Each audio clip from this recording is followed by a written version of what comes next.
Welcome back to Chalk Talk. You got DJ, the football team fan. You got Sam, the Cowboys fan. Ashton wasn't able to make it this week. So we got Philly in the building, a Seahawks fan. So somebody added the NFC East. But let's get right back into it. We got a lot to cover, a lot to go and look at for the upcoming games in the playoffs. And let's talk about this Browns Chiefs game. It came down to one score, but the touchback rule has a lot of fans arguing about whether it should be removed, tampered with, or what. DJ, let me know what you think about the rule. Should it be removed? Like, do you think it was that detrimental to the Chiefs game? Of course, it was definitely detrimental. A touchdown right there would have been perfect for the Browns, put them in a very good position to come back and win the football game. But it's going to be a controversial call at the end of the day. Do I believe it should be removed? No. I do believe it should be reworked and redone so it doesn't really hurt the offense as bad as it did the Browns. You get what I'm trying to say? Mm-hmm. So I believe it should be revamped, reworked, redone, changed. But I don't believe it should be removed. But at the end of the day, that's a very controversial call to make. Sam, what you think? So hold on. This is a question for DJ. So you think it should be like a fumble out of bounds, like regular out of bounds, like not in the end zone instead of like on the side? Say that again, Sam. Do you think it should be like a regular like touchback? It should be like a regular out of bounds call. Yes, because at the end of the day, that call right there lived at like literally might have been the reason the Browns lost, if I'm correct. I So agree. if it was just a regular out of bounds call right there, then I mean it wouldn't have been game. They would have came down there, they would have scored, and then they would have potentially won, beat the Chiefs. Philly, what you think? Um, I understand like both sides, so I'm really in the middle between like keeping the rule the same and changing it. But I will say like if I'm on the defense, like if I'm the Chiefs, I personally like if I force that fumble like right before you get to the end zone, like of course I'm gonna want it to be like not. It don't even have to be a touchdown, but like that's not a touchdown, and I want to be like rewarded. Like I want us to be rewarded for the turnovers. So what I would do if I was in the NFL, I'd probably like. And when they go out of bounds, if it go out of bounds in the end zone, you got to restart it like maybe the 20 or like the 10-yard line. Because personally, that's like a stop for the defense. Like if you do that anywhere else, it's not gonna be not gonna be a touchdown, but it's not gonna hurt the offense as much as it would if it was a touchback. Yeah, I agree with that. I said I'm going against what DJ and Sam think. I think like when you look at like the rules in NFL, a lot of things like there's very minimal amount of rules that like are for the defense. Like the defense is on there, and there's not a lot of rules that can benefit them to where they can get a stop and get off the field without allowing a interception or a turnover downs and things like that. But like I think with the touchback rule, if they're able to force a fumble in the end zone and it goes out of bounds, the one part of the rule I think they can fix is I don't think they should go all the way back to the 20. I think starting at like the 5 and the 10, just so it's where like your offense is now on the field, but they're starting a little bit back. Cause I feel like if you get the ball, when you get the ball and then you start on the 20, they're getting too much of an advantage because I just lost the ball and I lost field position. But if my defense does win the battle and punch out a fumble in the end zone to where it's a touchback, I think the offense should get the ball maybe the 5 or the 10 because the defense gets to win, but the offense also has to start very far in their own territory.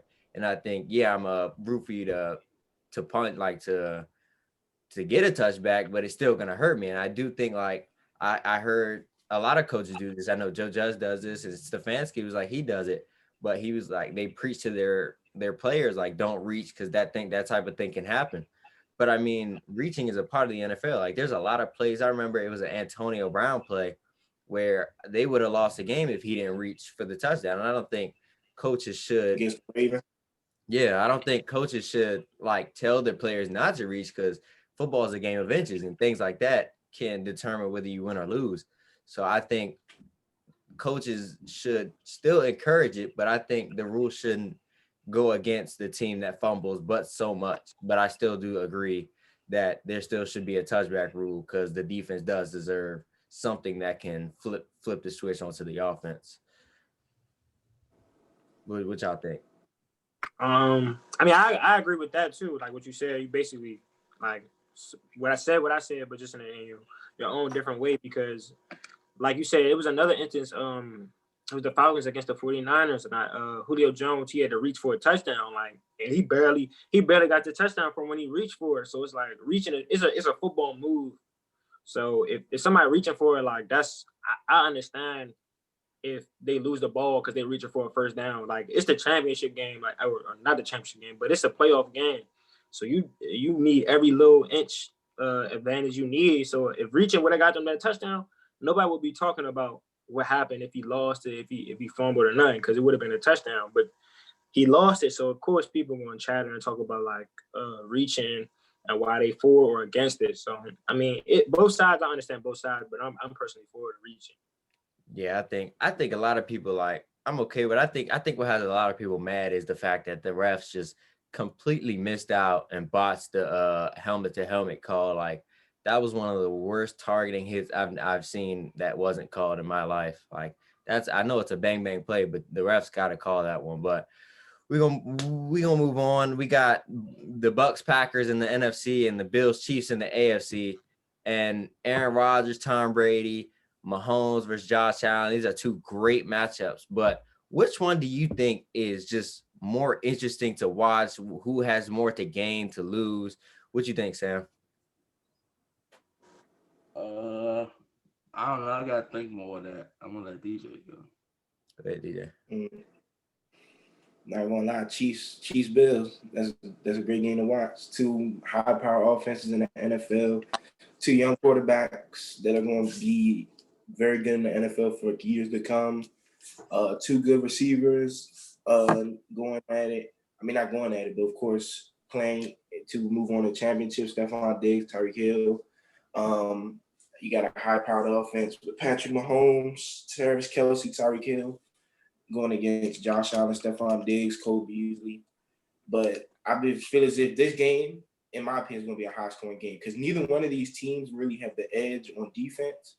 Even though I feel as if the Bills' defense is slightly better than the Chiefs, but it's going to be a high-scoring game because both of these teams are able to score the football, move the football down the field, either through the air or on the ground. So I feel as if this is going to be more of an interesting game for me to watch, in my opinion. Yeah, I'll piggyback off of that one. And you made some excellent points there. High-powered offenses, they have the trios. The defenses are evenly matched. I do think it's going to be a great game, high-scoring game. But I think the Packers and Bucks won because I just think, yeah, it might not be the high-scoring game, but this is just going to be one IQ, high-intelligent game with Tom Brady, Aaron Rodgers. They went at it early in the season, but playoffs is just a different animal. These are two quarterbacks who've seen every coverage, every disguise you can throw at them. These are Brady's got Godwin, Gronk, Mike Evans. Rodgers got Lazard and Devontae Adams and Aaron Jones in that trio in the backfield. And I just think it's just going to come down to the coaching and to who can smart out who with Tom Brady and Aaron Rodgers. And I think it's just whoever feels better that day. And Mahomes versus Allen, we're going to see that for years to come. That's what many kids are going to see growing up. But this Tom Brady, Aaron Rodgers going at it, we may not see this many more times to come. And I just think they're going to give it their all because I know both of them. Tom Brady, he can gain from it is he can come right his first year out of jumping with the AFC because he came into this year with the question, does he need Belichick, things like that. And now he's jumping to the NFC with a new head coach, new scheme. COVID hit, barely any practices. And if he can make the Super Bowl first year off that, I think that can implement him as the GOAT, and that'll make it a whole lot better, harder for quarterbacks to surpass him in that GOAT conversation. And then Aaron Rodgers, he's still fighting for I'm not gonna say he's disrespected, but he's still when you ask people their top quarterbacks in ever in football, I think people will leave his name out. And I think him gaining his second Super Bowl this year with Matt LaFleur as his corner, as his coach, my fault, as his coach, this can implement him as the greatest of all time.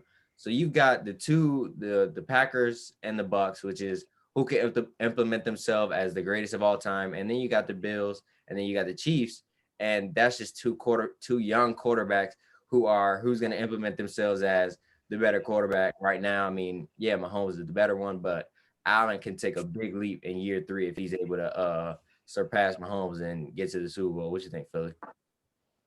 For me personally, I think the game to watch. I'm going with Bills and Chiefs. Like I understand that the Bucks and the Packers game. It's going to be a great game. It should be a great game to watch. Two goats, two legends at their own skill and position. But for me, I think I got the Bills beating the Packers because the Bucks not the Bills. I'm sorry, the Bucks beating the Packers because the Bucks defense is exceptional. They got studs everywhere. They got Carlton. They got Jamel Dean. They got Murphy Bunton. They got Devin White. They getting Vita Vea back. Like that defense is something different. And the one time in the regular season when they played, the defense literally had Aaron Rodgers not looking like himself, which we know that Aaron Rodgers can be great.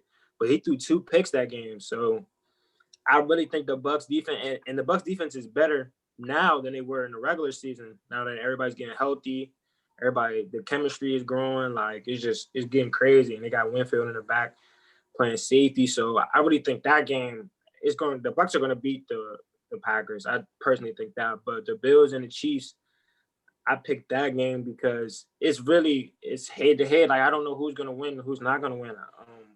That's basically the future of the NFL right there. We got Patrick Mahomes emerging as like the face of the NFL, and then we got somebody like Josh Allen.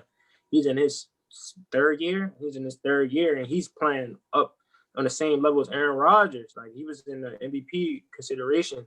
Well, he was an MVP candidate to be voted. So I'm interested in that game. It's the two young, explosive offenses.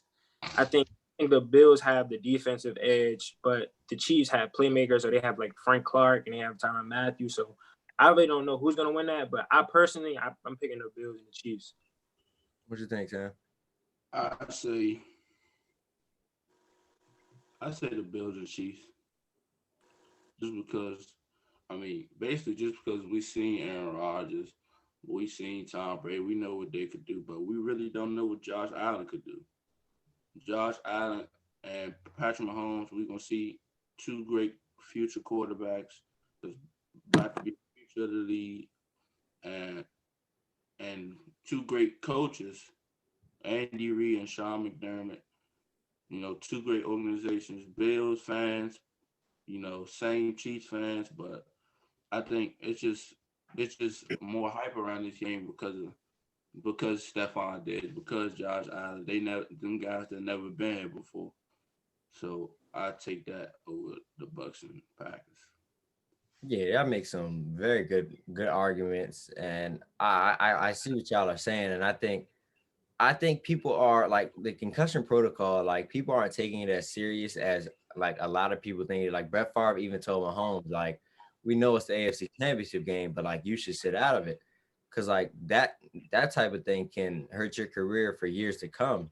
And with him, I think with him playing the way he looked after he got hit, I didn't even think the hit was that bad, but he got up and he just could not balance himself. And I know it's days after, but things like that just don't go away in a few days. And I think that makes him a lot more fragile and limits his game. And I'm not gonna go as far as to say it hurts them more than it helps them, because Mahomes being on the field not even 100% still helps anybody.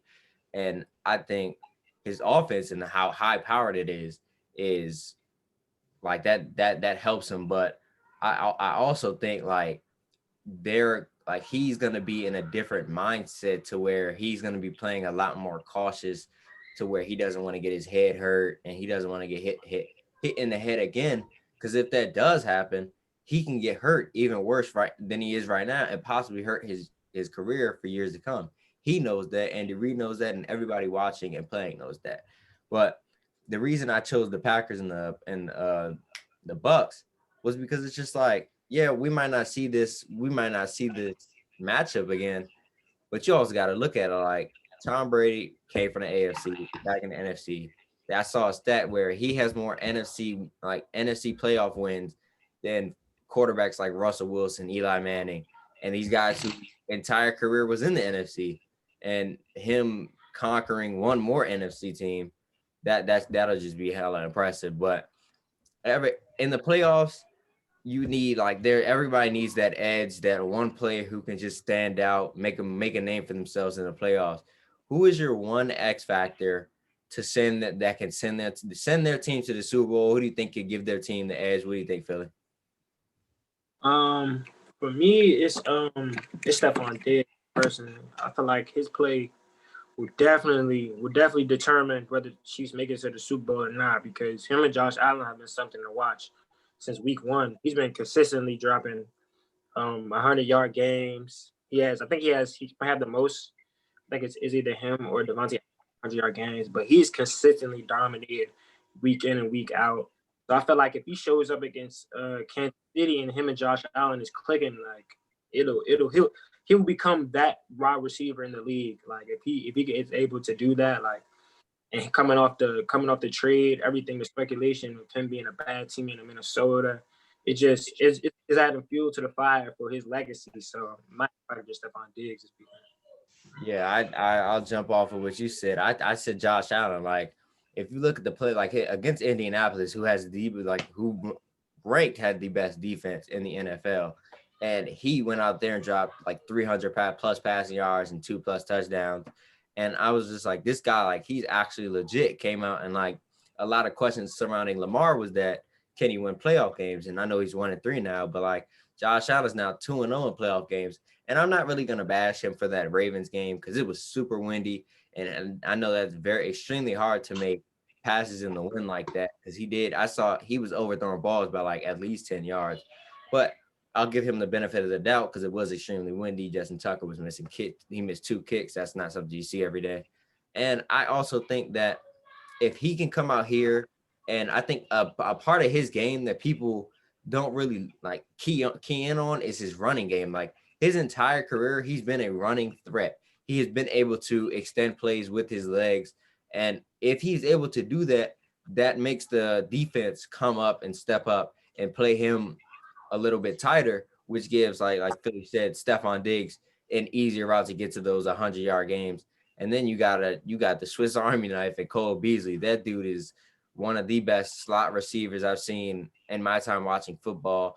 And he's just impressive the way he's able to find the gaps in the defenses and make it look so easy. Who's your X factor, DJ? My X factor, I'm gonna go on the NFC side. My X factor is Devontae Adams.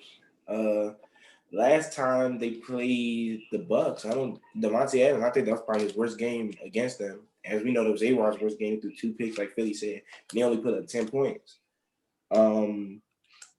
I think it's Devontae Adams. That's A-Rod's go-to guy. That's his guy right there. Like, if Devontae Adams isn't getting open, isn't really, if their connections are really clicking like that, I don't think they can win the game. I don't think Alan Lazard or Marquez Valdez-Scantling is going to be able to win the game for them. They need Devontae Adams, and this game is going. He's been talked about as one of the best receiver in the league. He's one of the best players in the game right now. Like, he just came off a game against Jalen Ramsey where he supposedly cooked him, but he wasn't really checking him, so he kept on running away from him. But that's a different story.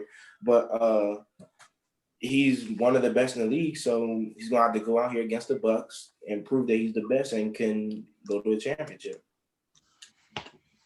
I go NFC too, but I'm going defense. Y'all should know who I'm about to say. It ain't a secret. Devin White.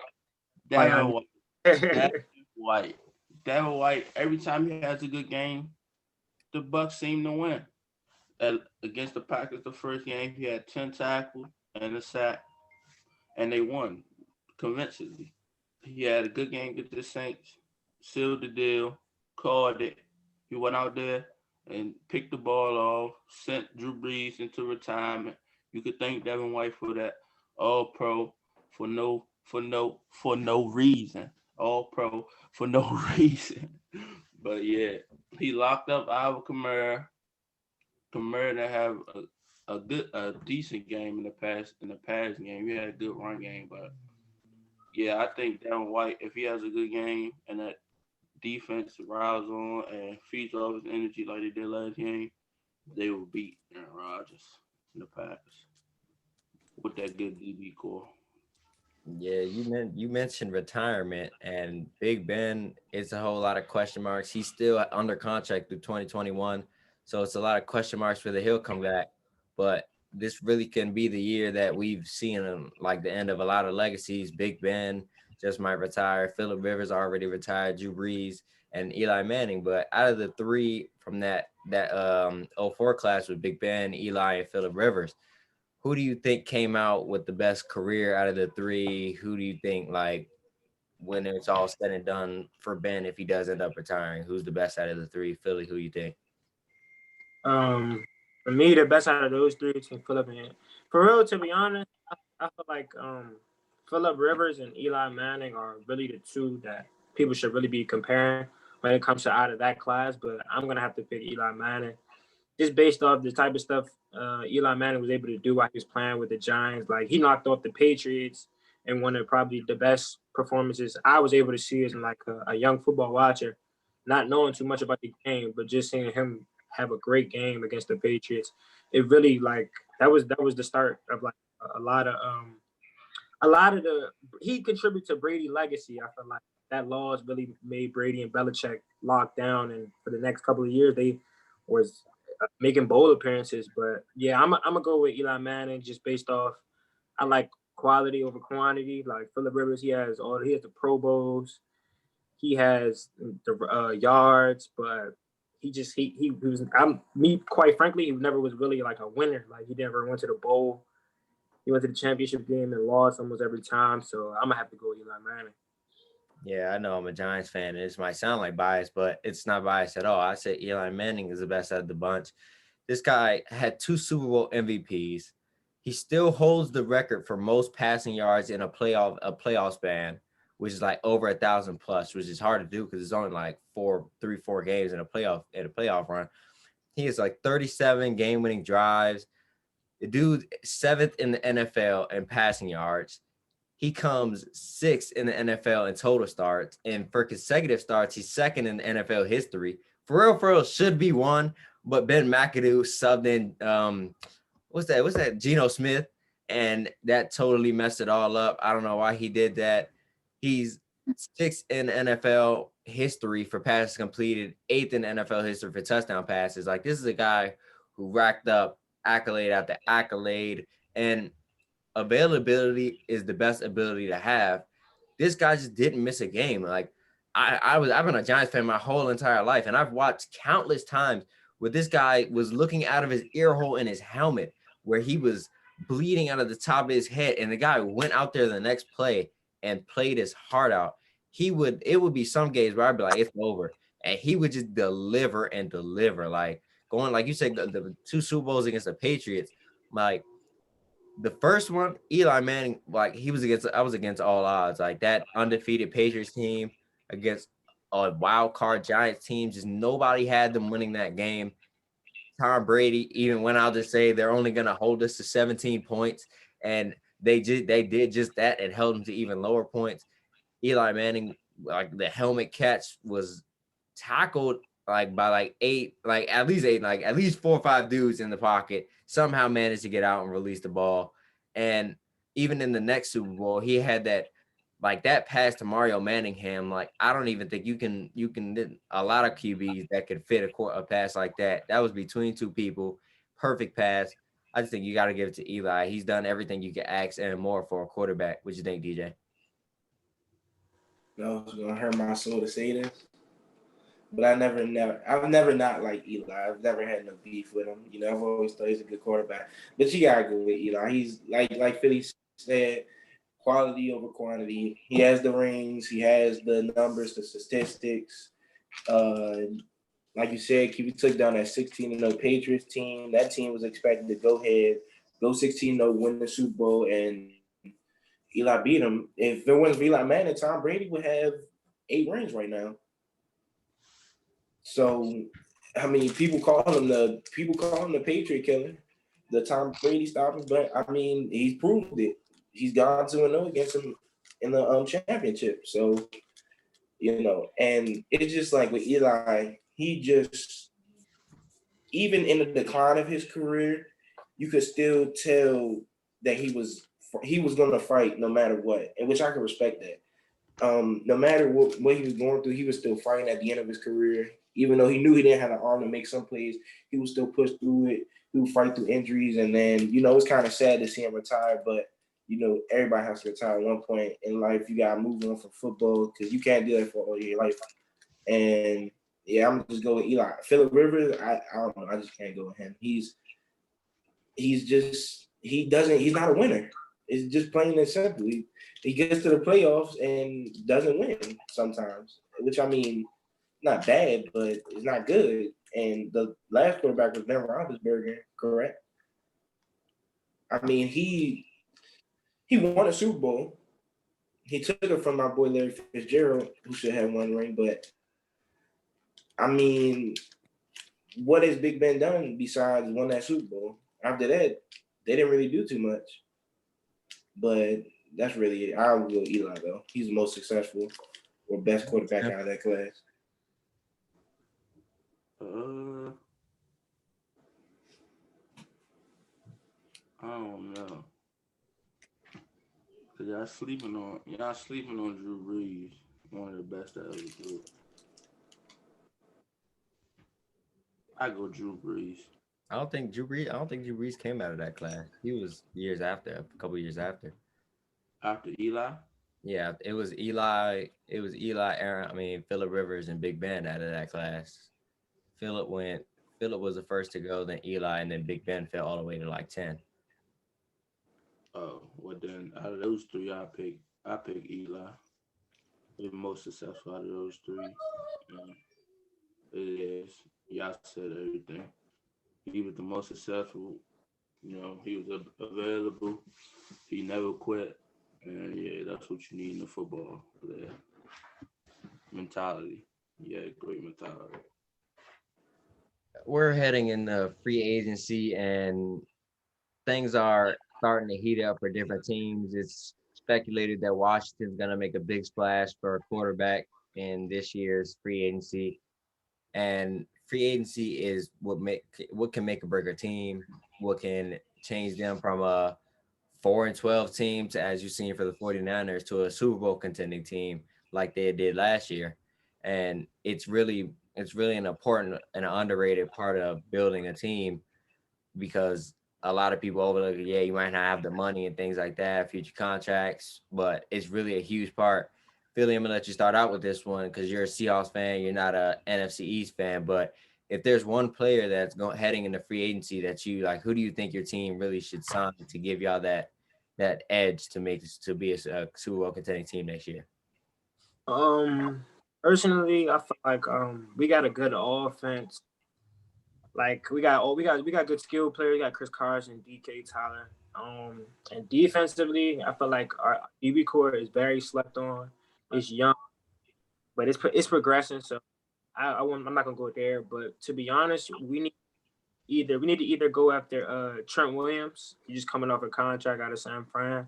Go ahead and get a lineman because Russ was struggling against Aaron Donald and the Rams, and it wasn't a good look. Or I say we go ahead try to get Shaquille Barrett from the Bucks because he's heading to free agency. A lot of people don't really know that, but we need an edge rusher or a pass protector personally. Yeah, for the Giants, and I think like one thing, a lot of people can look at the numbers and say Daniel Jones was blatantly bad, but I think he was part of the blame, but it's also for Jason Garrett. And he just, having no Saquon really hurt him because his numbers increased tremendously when Saquon's on the field with him. And then it didn't take an intelligent football watcher to understand that the Giants didn't have a true wide receiver one. Like you look at Josh Allen's numbers from last year compared to this year, what's the one difference? Stephon Diggs. They went out, they got him a wide receiver one. You see where they are now. I think for that improvement, for Daniel Jones, you have to go out and get a number one guy who can when there's nowhere to go, he can just throw it up to him and he goes and gets it and he can bail him out and those type of plays. And a guy said Kenny Galladay, like realistically, I wanted Allen Robinson, but his market price isn't gonna fit for the Giants. And truthfully, Kenny Galladay reminds me a lot of Hakeem Nicks. And Hakeem Nicks could catch it, go up and get it, and could also take it to the house 50 plus yards after the catch. And it was amazing to watch. Galladay has two 1,000 receiving yard seasons. He's had 11 TDs last year. He was hurt most of this year, so I think we'll be able to get him on a smaller contract. But I think our defense was top 10 in the league. So yeah, we can go out and get some smaller pieces for defense, but I think the big splash we need to make is Kenny Galladay. He'll be able to help Daniel Jones in his progression, and I think that'll help him succeed in year 3 of his career, because this is his make or break year on whether he'll be brought back next year or the year after. And Jason Garrett would like a guy like Kenny Galladay in his type of scheme. DJ, you're a football team fan. Who's the guy you think y'all should sign? You know, our main thing was a quarterback, but you know, I'm not gonna lie. If I would watch a football team, I'd put faith in Taylor Heineke. So I believe our main focus should be getting a corner and a O tackle. And you know, like you said, Trent Williams going to be in free agency, but he's not coming back to Washington. And I don't feel like dealing with all that drama of him coming back and then all the off-field drama. And I don't feel like if there is a good corner that we can pick up in free agency, then I feel as if we should do that, because I absolutely hate Ronald Darby because he sucks. And I believe that would really finish off our defense side of the ball. And we also do need a wide receiver too to go along with Terry McLaurin. If we were to bring somebody like Allen Robinson, 1-2 punch right there, unstoppable duo. Mm-hmm. Kenny Galladay. All we need is one more piece on the offensive side of football. I can see us going. I can see us going to conference championship. I just want you to go ahead and look it up. Go ahead and look what James Bradbury did to both of them this season. You can go ahead. And I'm gonna go ahead and show you the quarterback that was playing that game. He's currently on the Steelers right now. Hey, it don't matter. When James Bradbury went up against Allen Robinson and Terry McLaurin this year, what? Right, but he can't check both. He's gonna have to pick one or the other. I don't disagree. Cornerback 2 is also a spot that the Giants really need to look into. Sam, the defense was historically bad this year. What do you think y'all need to go after? First of all, you don't gotta tell me something I already know. Second of all, if you look at our defense, Jalen Smith just needs to get better in pass coverage. We need a draft, a DT in the second round, third round, and a free safety. A free safety and free agency would be great. Justin Simmons and Dak Prescott has the same agent, the same agent. So we will be in some talks with Justin Simmons, but he's up for a humongous contract this season probably. And if he's not, he's coming to the Cowboys. But Anthony Harris, Justin Simmons, and Jaquiski Tart from San Fran. Yeah, Jaquiski Tart. I know you're talking about. Yeah, Jaquiski Tart from San Fran and Marcus May. Them the top 4 free agencies pickup that we need to focus on this all season. We'll need no offense. Dak coming back, O-line coming back. So you know who coming back. I ain't gonna speak on that. But O-line coming back, you gonna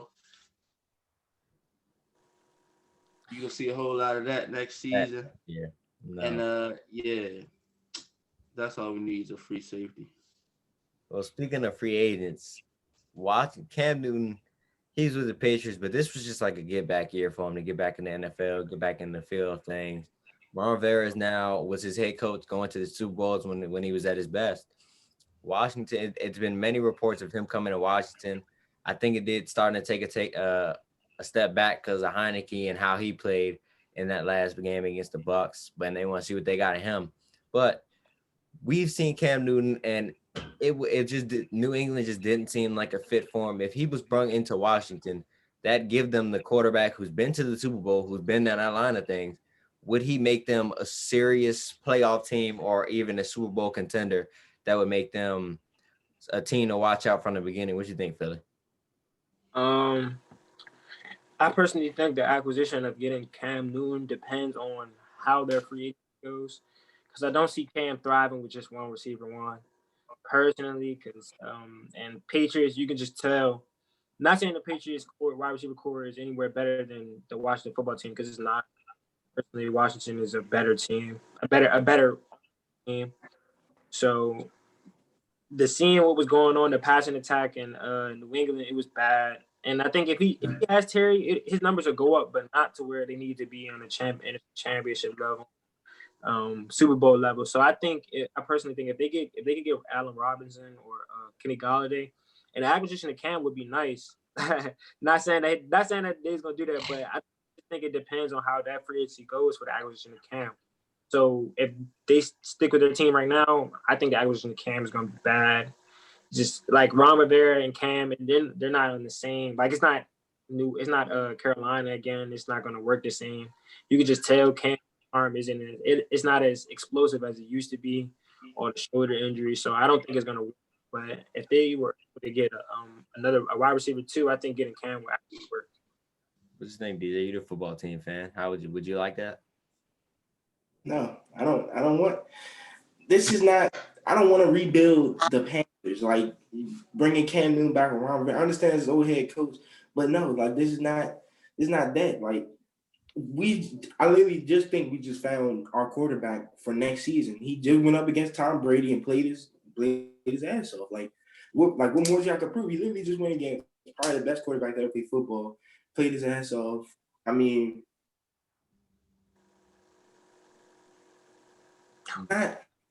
it's not the same Cam Newton from 2015. Like Philly said, he's not explosive as he used to be. I feel as if he doesn't have. I feel as if his arm is still there, though. I'll give him that. But I feel as if he doesn't make the same accurate passes we used to see. He's just not. He's not the same Cam Newton, and I feel as if it would hurt the team more than it would bring more better to the team. So I don't know.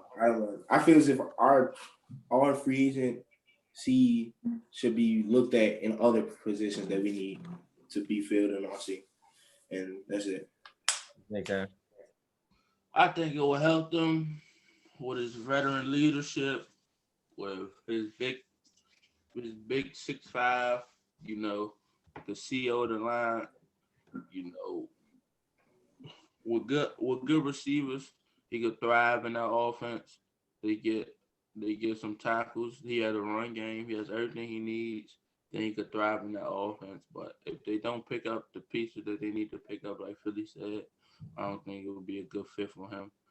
But don't ever doubt Cam Newton in your life, DJ. What's wrong with you, boy? Yeah, I think yeah, Cam Newton. I do think it would. I think it would help Washington, not only because I know Kim said he doesn't want to be a backup, but it might just be to where he has to be one. And I think a place he would be able to thrive is Washington. In the event, I still do think you give Heineke that starting job because he did look impressive when he was playing. He went toe to toe with Brady. That was amazing. And I think in the event that Heineke just had a fluke game, I'm not saying it was because that would have been a very hard fluke game to play. That's what I'm saying. Like you can't go off one game though. That's my point. Like in the event that he isn't the guy, a good backup to have to where you can't like your season isn't thrown away and you still can compete for that playoff spot would be Cam Newton. Knows the system, knows the coach, good leader. He's just a fun guy to be around. Like you look at that Panthers team, they were dabbing everywhere, laughing, partying, and it was just all good vibes with Cam Newton. And I think with that even if he doesn't start, I think you still bring him because you're not gonna throw at Cam no OC deal and millions and millions of dollars. It'll be a couple 1-2 years, small amount of money. If he wins that starting job in 1 year, if he wins the starting job in preseason and training camp, then you've got Cam as your starter and Heineke as your backup. But I do think that'd be great for a quarterback conversation the next year compared to how it was going into this year. But Going on to the next question, Sam, I'm gonna let you start out with this one because I know you play football and you are a defensive end, defensive tackle, and you're all about the pass rush. Which, if you're a head coach and you're starting a defense, which one do you think is more vital, having an elite secondary, a secondary Phillip Ramsey's, or an elite pass rush? Which one you think, Sam? Pass rush filled with Aaron Donalds. I ain't want to say it because that'd just be impossible, but I mean, that's the same comparison. Yeah, I get what you're saying. Then you know what I'm about to. You know it. Elite pass rush. You know that push pressure on the QB, that push pressure on the offense. Like if you have an elite secondary, you can man up, but it's like every good corner gets beat. They get beat, and if you got full Aaron Donalds. No, let me not use that because it's not fair. But if you have full good pass rushers, I don't think no O-line could stop that. No scheme could stop that. No keeping tight end, keep running back in could stop that. Because at the end of the day, you can only double team one on the line if you have four. You could double team one, and that leaves 1-on-1 for the rest of the line. So, yeah, I take elite pass rush, puts more pressure on the offense, and like guys like Aaron Rodgers and Tom Brady, they fold. They usually fold against a good D line instead of a good secondary. Yeah, like you said Tom Brady folds, and I wanted to bring up the 2 Super Bowl runs that the Giants have that they went on. It was because of their defense. I love Eli. Eli was great. Couldn't have did it without him. But that defense played a huge part. But more of our pass rush and how ridiculous it was.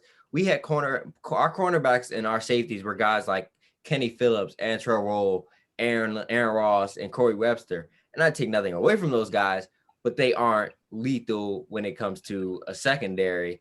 They're key pieces, but they weren't lethal. But our front four contained of guys like OCU and your Justin Tuck. You had JPP, Kiwanuka, Linval Joseph, Chris Carter. You just had a package coming at you every game, every down, and it was ridiculous. I was rewatching the Super Bowl with the Giants Patriots. Even back when I watched the Dallas Giants game one of those years on when the Giants went on a playoff run, it was just like they're in your face every time. And yeah, secondary, like Sam said, they're gonna get beat every so often. But if you're in my face every time I'm ready to throw the ball, that makes my secondary look good because I'm making the quarterback throw bad passes off his back foot type of passes, and I'm flustering him throughout the game. And I just think the pass rush wins all day. What do you think, Philly? I'm gonna have to go with pass rush personally. If I'm on defense, if I got my own team, man, I want some dogs. I want some people that's gonna get after the QB. I want some people that's gonna fight in them trenches. So personally, pass rush is what I'm gonna go for because once you get a pass rush, you can play passive on coverage. You don't even have to go too crazy. Like for example, I could go with my team, the Seahawks, 2015. Our D line was solid. It was good. We had good DB play. We had a great Legion of Boom. But at the end of the day, our pass rush was getting back there. Like we was forcing QBs to really play. So it was really hard to beat us at the time. And really only people that really could beat us was usually athletic QBs or some of the greats like Brady and A-Rod. But I mean, even in another instance, like San Fran with Nick Bosa and them boys. Nick Bosa, but now they got Kinlaw. Forrest Buckner. Like, yeah, the Forrest Buckner. Like they got some dogs. Like, and I'm not gonna lie. Like they was hiding the fact that Richard Sherman was burnt toast and man, and it got exposed.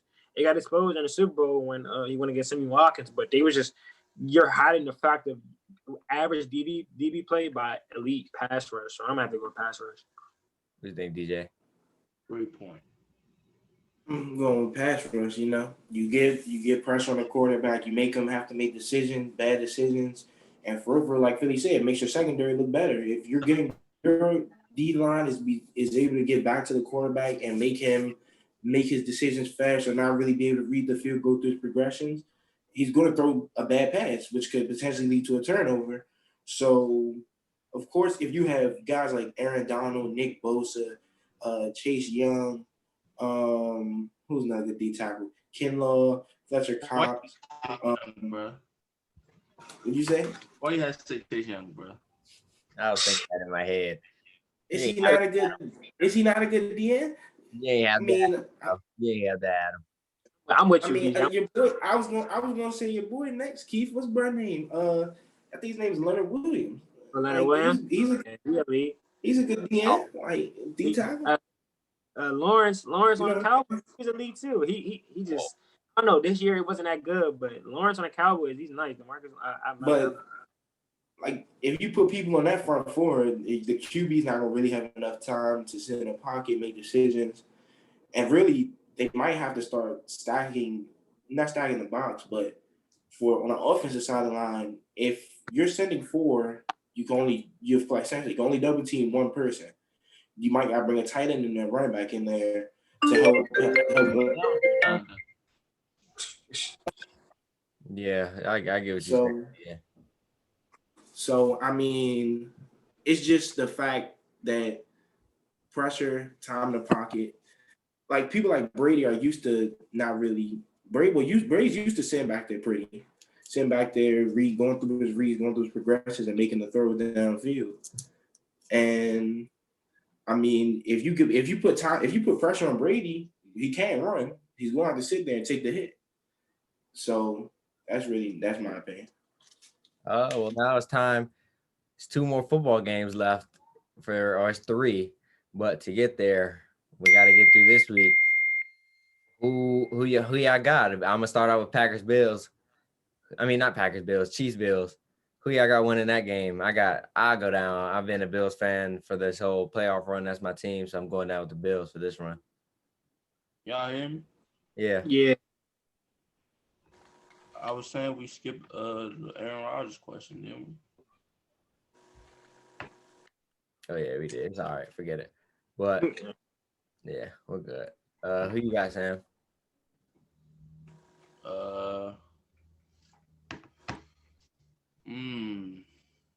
Bruh. Dang. Bless you. Forget it. Bucks Chiefs.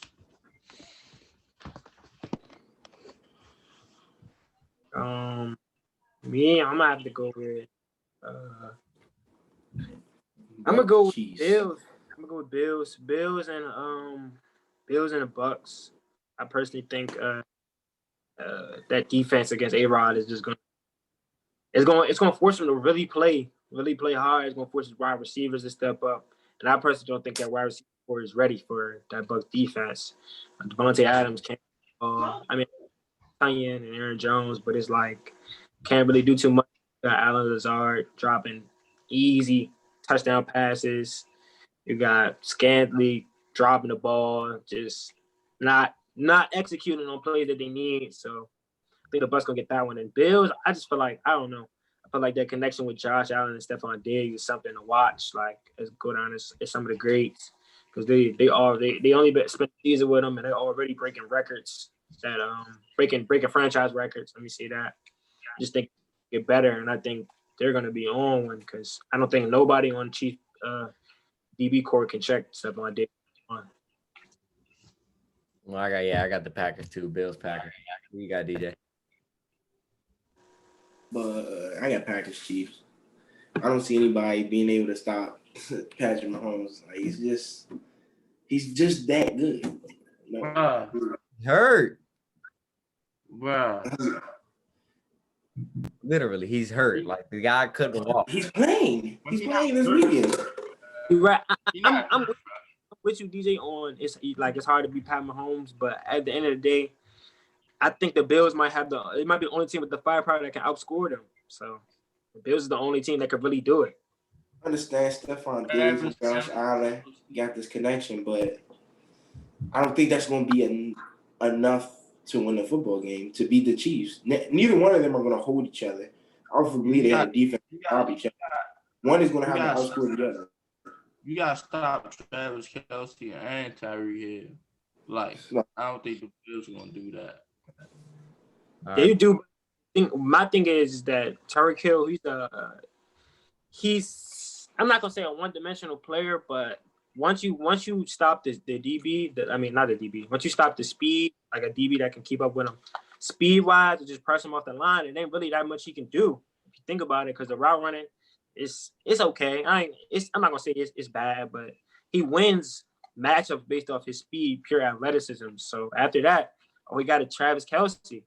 And Travis Kelce, he's nice, but I don't see him having a monster game like Stephon Diggs. I see him having a monster game. He won top 3 for no reason. You're right. Well, we'll leave it up to the sea. It's been a great episode. Peace. Hey, hold on. What?